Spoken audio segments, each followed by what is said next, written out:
দেখতে দেখতে শীত চলে এলো, আর এই শীতের সবার একটু ঘুরু ঘুরু মনে হয়, সবার একটু ঘুরতে যেতে ইচ্ছে হয়। কলকাতাবাসীদের কাছে একদিনের ছুটি কাটানোর অন্যতম জায়গা আলিপুর জুওলজিক্যাল গার্ডেন।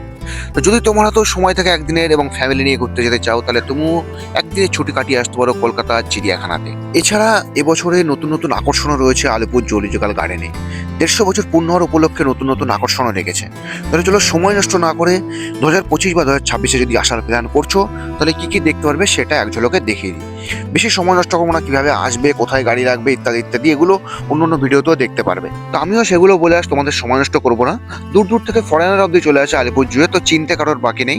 আর আমরা তো কলকাতাবাসী, তো আমরা সবাই চিনতেই পারবো। তো চলো আলিপুর জুয়ের সামনে যাই এবং টিকিটটা কেটে ভেতরে প্রবেশ করে দেখি নতুন নতুন আকর্ষণগুলো কি রেখেছে 2025-এ বা 2026-এ। তো টিকিটটা কেটে আমরা প্রবেশ করলাম ভেতরে। টিকিটের মূল্য নিয়েছে 50 টাকা, অ্যাডাল্টদের জন্য 50 টাকা এবং চাইল্ডদের জন্য 20 টাকা। এটা দিয়ে আমরা ভেতরে প্রবেশ করলাম এবং আমার ম্যাপের প্রয়োজন পড়বে না, কারণ আমি এর আগে এসেছি, সেজন্য আমার ম্যাপের দরকার নেই।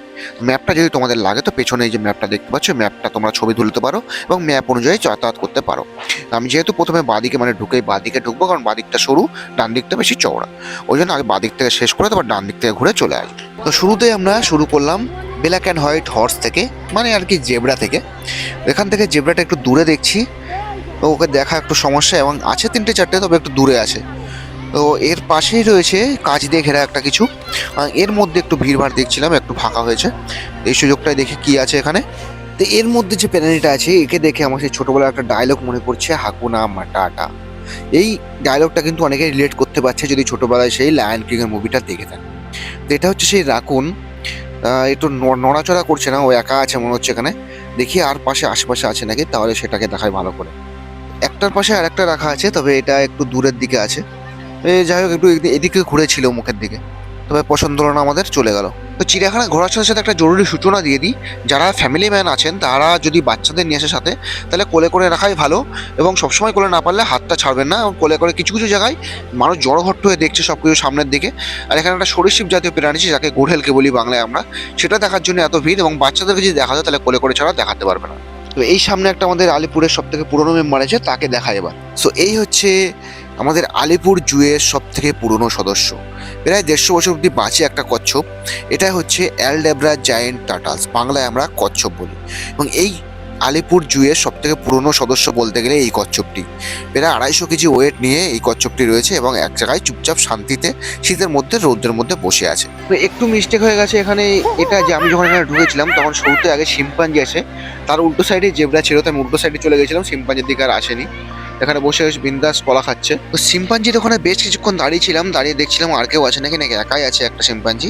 তো দেখলাম আর দুই একটা বেরোলো, এবং যে উপরে বসে কলা খাচ্ছিল সেই শিম্পাঞ্জিটা নেমে দেখি নিচে কলার খোসাগুলো পোড়াচ্ছে। মানে আর কি এক জায়গায় নোংরা করেছে, সেই জায়গাটা নোংরাটা কুড়িয়ে ফেলছে। মানে ওদের এই চিন্তাটা আছে যে যেখানে থাকি সেখানে পরিষ্কার রাখতে হবে। মানুষের থেকে চিন্তা ভাবনাটা বেশি ওদের উন্নত। এবং এগুলোর পরে দেখলাম একটা পাখি জাতীয় প্রাণী, যেটার কালার কম্বিনেশনটা খুব সুন্দর, নিচে ব্ল্যাক, ব্লু অ্যান্ড রেডের কম্বিনেশন। তারপর কোনো প্রতিক্রিয়া নেই, চুপচাপ দাঁড়িয়েই আছে ও। এরপর দেখলাম একটা আজব প্রাণী, যেটা এখানে না আসলে আমি দেখতেই পেতাম না হয়তো। এটা হচ্ছে দুটো প্রাণীর কম্বিনেশন, অনেকটাই দেখতে ইঁদুরের মতো, কিন্তু শরীরের গঠনটা হরিণের মতো। এটা হচ্ছে মাউস ডিয়ার, এটা বেশিরভাগ দেখা যায় তামিলনাড়ু এবং কেরালাতে। এর সাথে সাথে শ্রীলঙ্কা এবং নেপালেও কিছু কিছু জায়গায় দেখা গেছে। এবং মাউস ডিয়ারটা দেখার পর ওই রাস্তা দিয়ে সোজা আসে আমরা দেখতে পাবো হিমালয়ান ব্ল্যাক বিয়ার। একটা তো একটু কাছাকাছি আছে সামনের দিকে, কিন্তু আরেকটা ওই দিকে একদম বিন্দাস ঘুমাচ্ছে, শীতের ঘুম ঘুমাচ্ছে। তো এদিকে বিয়ারটা দেখে আমরা চলে এসেছি ডিয়ারের সেকশনে। মানে হরিণের এখানে অভাব নেই, চিড়িয়াখানায় হরিণ প্রচুর আছে, প্রচুর ধরনের হরিণ। এখানে একসাথে চিতল এবং কাকড় হরিণ দুটো একসাথে রাখা আছে। এবং চিড়িয়াখানার ভেতরে অনেকটাই জায়গা আছে, যদি চাও তো ফ্যামিলি নিয়ে আসলে কিছুক্ষণ রেস্টও করে নিতে পারো এবং দুপুরের লাঞ্চটাও সেরে নিতে পারো ভেতরে বসে। তবে বাইরের প্লাস্টিকটা ভেতরে অ্যালাউ নেই, প্লাস্টিকটা নিয়ে আসা বারণ। তো খাবার দাবারও নিয়ে আসে বাড়ির থেকে, যেমন আমরাও নিয়ে এসে বাড়ির থেকে খাবার নিয়ে এসে খেতে পারো এখানে বসে, অথবা ভেতরেও অনেক জায়গা আছে খাবার কিনে খেতে পারো। এখানে কিছু হরিণ রাখা আছে, এখানে জায়গাটা সুন্দর, বটতলার নিচে খুব সুন্দর জায়গা করেছে। এবং এর পাশে আর একটা হরিণ আছে, এই হরিণের প্রজাতিটা দেখো একদম পুরো সুন্দর, গায়ে তেল তেলে একদম সোনার মতন কালার। তো এটা হচ্ছে কৃষ্ণ সার হরিণ।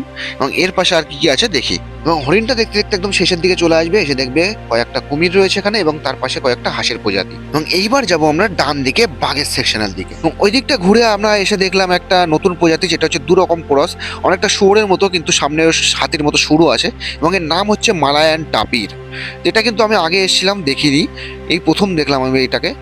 তো এবার দেখবো আমরা অস্ট্রিচ, বা বাংলায় আমরা যাকে বলি উট পাখি, সেটাকে দেখবো। দুটোই বড় বড় আছে এবং একটা সাদা একটা কালো, একটা মেল একটা ফিমেল সম্ভবত। দুটোই একদম দেখতে কিন্তু সেই লাগছে, দুটোই চলে গেল।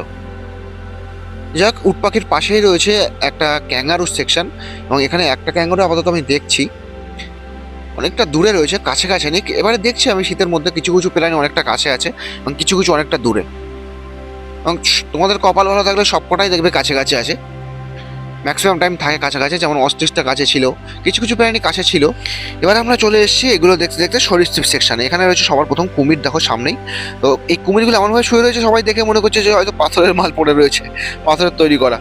তো একজন তো বলে দিয়েছে পাথরের, মনে হয় এগুলো অরিজিনাল না। তা এগুলো হচ্ছে প্রায় বিলুপ্ত প্রায়, কারণ এই সামনেটা হাঙরের মতন যে অনেকটা লম্বা দাঁত, এবং এর পাশে রয়েছে এগুলোর পাশে একটু দূরের দিকে রয়েছে ওগুলো একদম যেমনভাবে শুয়ে রয়েছে, মনে হচ্ছে যেন সবাই একদম পাথরের তৈরি করা রয়েছে, ছোট্ট কোনো নড়নচড় নেই, চুপচাপ রয়েছে। এবং এই যে কুমিরটা দেখলাম, কুমিরের সামনে রয়েছে সরীসৃপ বিভাগ, এখানে বেশিরভাগ রয়েছে সাপের প্রজাতি। তো এখানে যাবো, ভিড় দেখছি, এর মধ্যে দেখানো খুবই সমস্যা, ও তাও চেষ্টা করছি আমি দেখানোর। তো শুরুটা হচ্ছে কোবরা থেকে, কিন্তু এখানে দেখা যাচ্ছে না কিছুই, কোথায় আছে বোঝাও যাচ্ছে না। এখানে একটা দেখছি কেউটে রয়েছে, ওই বালিশের মানে কি বিচলির মধ্যে রয়েছে সবাই। কেউ কেউ এখানে এখন রয়েছে ওই ভেতরে। এখানে একটা তো পাইথন রয়েছে উপরে, ওই যে শুয়ে রয়েছে, নিচেও আছে পাইথন, ওই যে দুটো দুটো শুয়ে আছে। এখানে একটা দেখছি নাম নেই এর কোনো, কবে এখানের বাইরেই ঘুরে বেড়াচ্ছে ও। এখানেও রয়েছে টপের মধ্যে, তাও বেরোচ্ছে না, রাসেল ভাইপার। এবং তারার সাপ, ইন্ডিয়ান র্যাট স্নেক, সেই উপরে রয়েছে, উপরের দিকে। এটা হচ্ছে লাউডোকা। এখানে তো কিছুই দেখছি না, তবে এখানে রয়েছে একটা, দেখো, ইয়োলো অ্যানাকোন্ডা। অ্যানাকোন্ডা এখনো আছে তার মানে দুনিয়ায়। সরীসৃপ বিভাগটা পার করে আসলেই দেখতে পারবে একটা গন্ডার, ওই দূরে রয়েছে একটু। তো গন্ডারটা দেখার পরে এবার আমরা যাব বাঘের দিকে। তো এবার শুরু হচ্ছে আমাদের চিড়িয়াখানায় বাঘ দেখা। শুরু করলাম লেপার্ড থেকে, এ একদম বিন্দাস শুয়ে আছে, শীতের ঘুম ঘুমাচ্ছে, নড়নচড়ন নেই। তবে মুখটা এদিকে নেই, থাকলে ভালো করে দেখাতে পারতাম, ওদিকে মুখ ঘুরিয়ে আছে। চলো এবার বাদ বাকি বাঘগুলো দেখি। সবার আগে আমি দেখবো সাদা বাঘটা। এবং ফাইনালি চিড়িয়াখানার আকর্ষণীয় জিনিস, এবং আমার কাছে সব থেকে প্রিয়, সেটা হচ্ছে হোয়াইট টাইগার। দেখো একদম নিজের খেয়ালে ওইদিকে ছিল, জঙ্গলের ভিতরের দিকে, নিজের খেয়ালে হাঁটতে হাঁটতে আসছে বাইরের দিকে।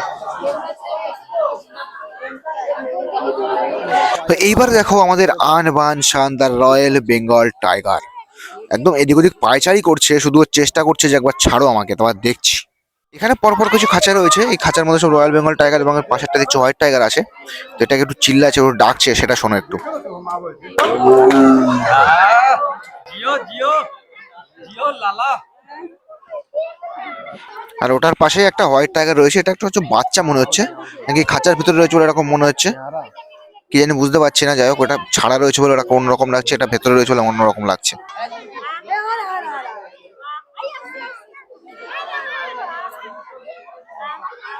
এই হচ্ছে এমু। এমুটা একটু মানে উট পাখির থেকে একটু ছোট হয়, তো দেখতে অনেকটা ওরকমই। আর এমুর পাশে রয়েছে জলহস্তী বা হিপ্পো বলতে পারো। দেখো হিপ্পো, গাটা একদম তেলতেলে, আর শরীরটা দেখো, যদি কারোর উপর শুয়ে পড়ে তাহলে সে শুলেই শেষ। তো বাঘ দেখিয়ে আনলাম, এবারে দেখাই সিংহ। তো এখানে লায়ন একটা আছে, ফিমেল সম্ভবত, এটা মেলটা কোথায়?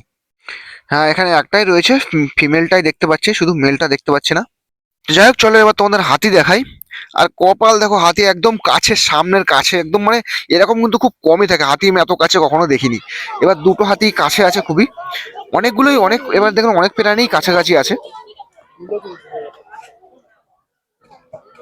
তো বাদিক থেকে ঘুরে যদি একদম ডান দিকে আসো তাহলে শেষে এটা পড়বে, অথবা ডান দিক থেকে ঘুরে যদি বাদিকে যাও তাহলে সবার প্রথমে এটা পড়বে।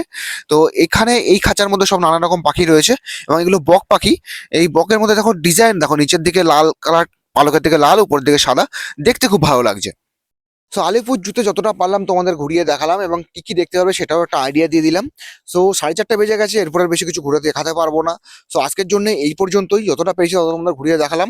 সো আজকের জন্য এই পর্যন্তই, টাটা বাই বাই, সবাই ভালো থাকবে।